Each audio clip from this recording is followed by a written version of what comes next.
नमस्कार। देश काल में आपका स्वागत है। मैं हूं मुकेश कुमार। दोस्तों, दुनिया के जाने माने अर्थशास्त्री हैं थॉमस पिकेटी।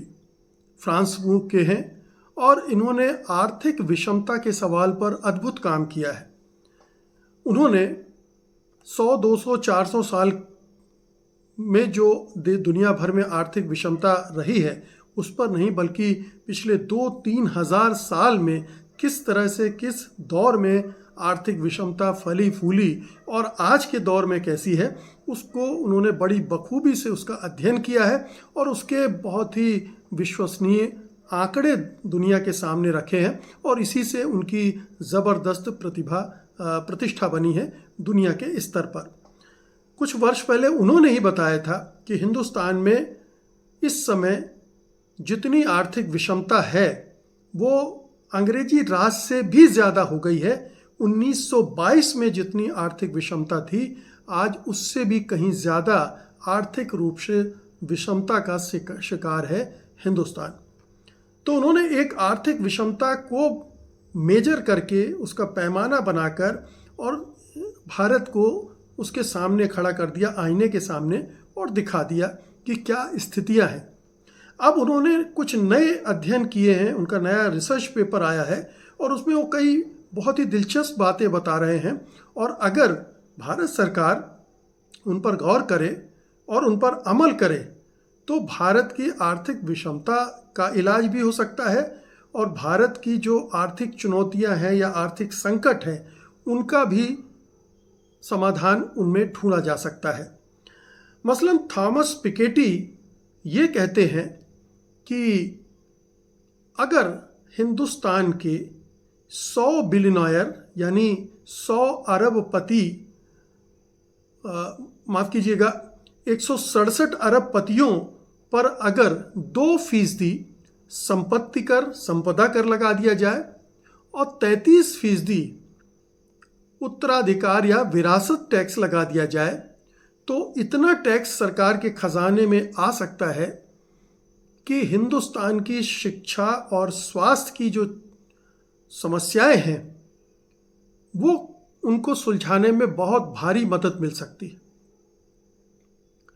यानी आप जानते हैं कि हिंदुस्तान में हर साल बिलियनर बढ़ रहे हैं।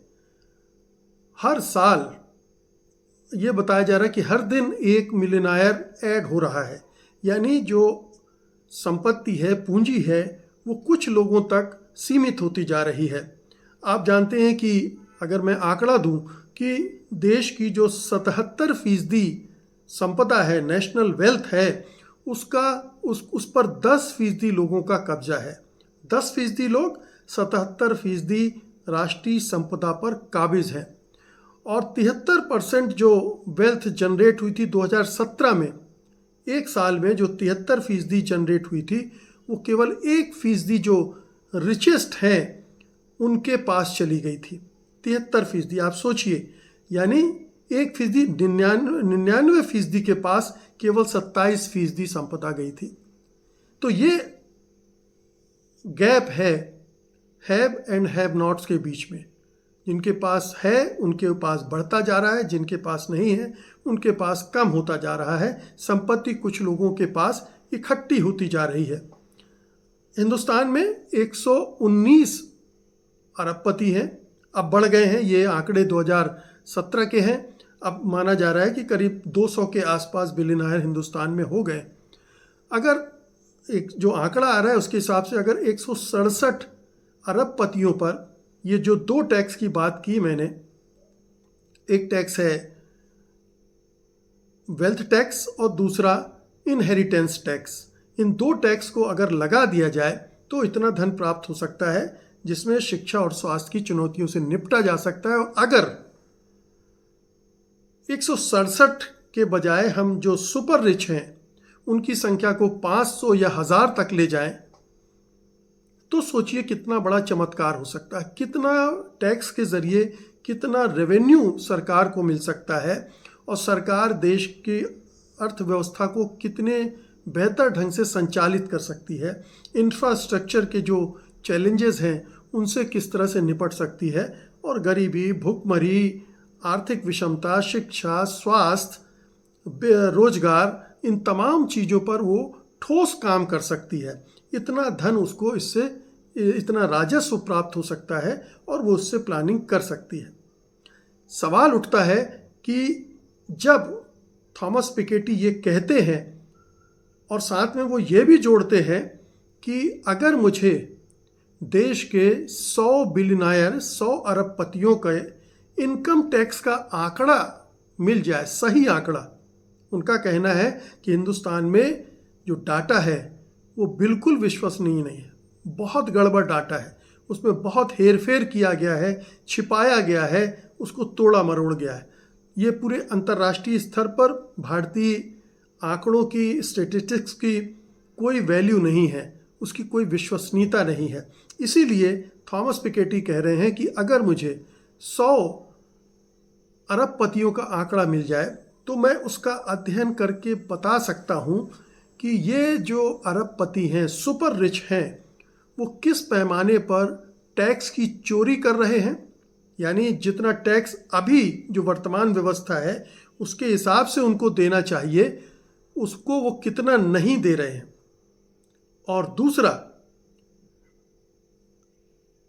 उनको जो कर्जे में राहत दी जा रही है बड़े पैमाने पर, आपने अभी सुना होगा कि पिछले 5 सालों में 10 लाख करोड़ कर्जा माफ़ किया गया है सुपर रिच का इस देश में।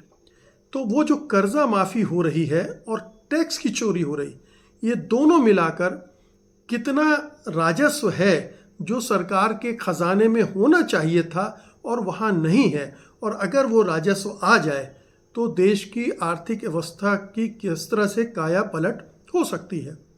लेकिन ये इनकम टैक्स के आंकड़े देने के लिए सरकार तैयार नहीं होती है, क्योंकि उसे कारपोरेट्स को, उद्योगपतियों को, अंबानियों और अडानियों को बचाने की पड़ी रहती है।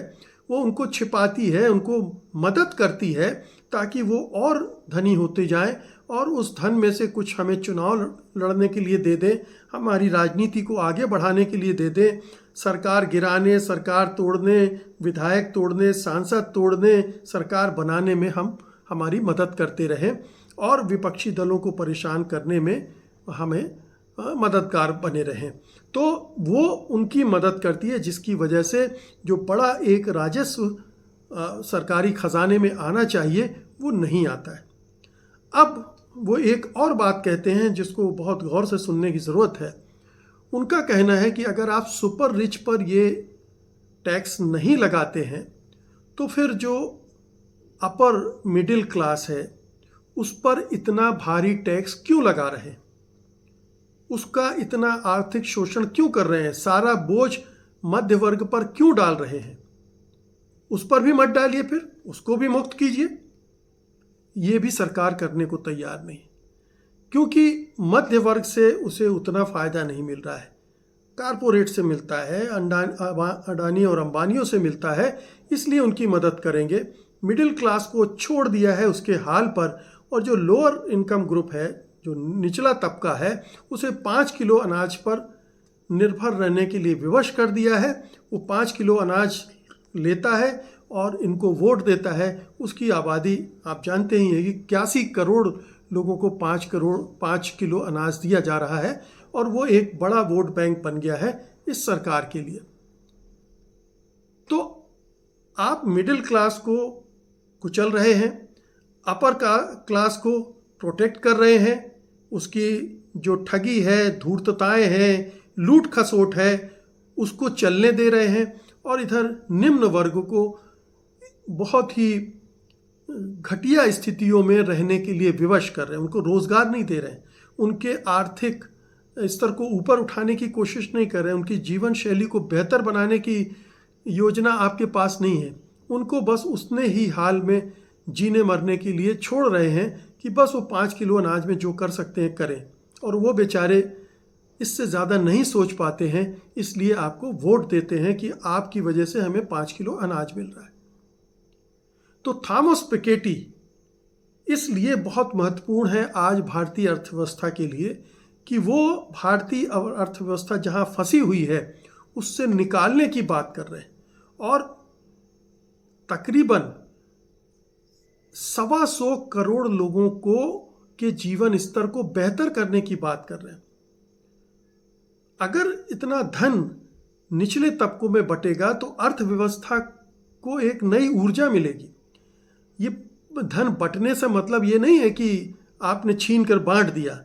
ये योजनाओं के तहत, रोजगार के तहत इन सब के पास जाएगा। ये खर्च करेंगे और इकोनॉमी में गति आएगी, मोबिलाइजेशन होगा और इकोनॉमी बढ़ेगी।